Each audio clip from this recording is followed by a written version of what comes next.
Rick Burlison, moments ago. He's on the forefront on the transparency push. Congressman Burlison, thanks for being back with us tonight. We appreciate it, sir. So let's start here. Who has these NDAs that you talk about, and why do they need to go? Yeah, we've got a lot of people that have served our country.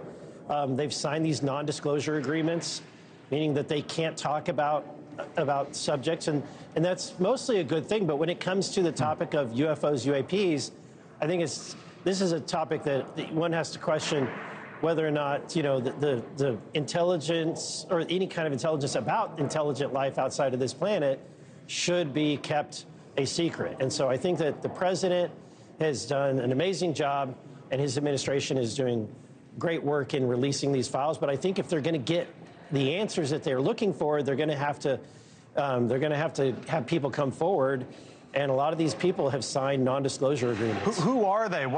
Who are they? Not with names, but sort of what kind of folks? Yeah, so it's people, whether they worked in the CIA, worked for the Department of War, under military intelligence, from all facets of intelligence. Anytime someone is briefed in on a topic that it's of any kind of security level, they've signed a non-disclosure agreement. Huh. You were there on the steps with your colleagues who have been sort of at the front line of this, and one of the things that got my attention was Congressman Jared Moskowitz, a Democrat from Florida, other side of the aisle politically, but fighting for all this alongside you. Here's what he said, and then we'll pick it up on the other side. We know about these advanced technology programs. We know they come out of Area 51. They did when we went to kill Osama bin Laden with an advanced technology helicopter that Congress never funded. There's trillions of dollars missing at the Pentagon. Where does that money go? That caught my attention, Congressman, and I know that Republicans have often talked about waste, fraud, and abuse, right? Especially, or even within the Pentagon. How do you sort of square, okay, maybe we're sort of mismanaging some money with the possibility that it's being used for UFOs or UAPs? Do you believe that that's where some of the money is going?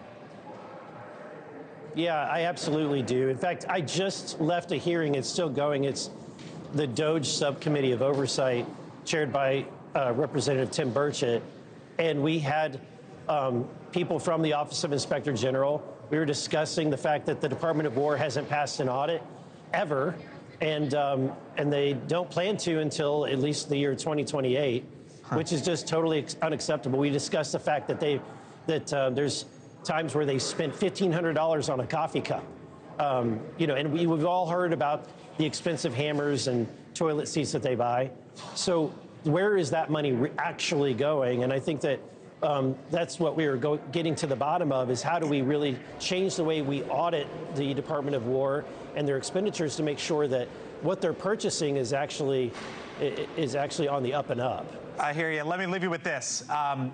The next release from the Department of War and the files, potentially here in the coming days. If there is a next release, what do you expect from it? What I'm hoping that we see in the next release is more than blurry photos and videos from drones. I'm hoping that we get some archived information, some historical record documents. Particularly, what I've noticed is that the CIA is noticeably absent, the amount of material that is coming out of the CIA. So I would hope that we're seeing some action there, and also from the FBI. And I know that the FBI does have in its possession videos of some of these fiery, glowing orbs that have been accounted for in those records. But I think the biggest smoking gun that has been released so far are the transcripts of the people that are U.S. persons, the senior intelligence officials that encountered glowing objects, glowing orbs. So and I've seen the videos that back that up. Huh. Is it your belief then that the CIA is hiding something, or are you not willing to go there yet? I'm not willing to go there, but I just think it's noticeable that of all the files that have been released, the Department of War has been aggressive in releasing their documents and their images and videos, but we're not getting that from the CIA yet. Hopefully they they will, they'll start performing better. Congressman Eric Burlison, we'll talk to you again soon, as you know. Thanks for being with us tonight. Always appreciate you, sir. Thank you.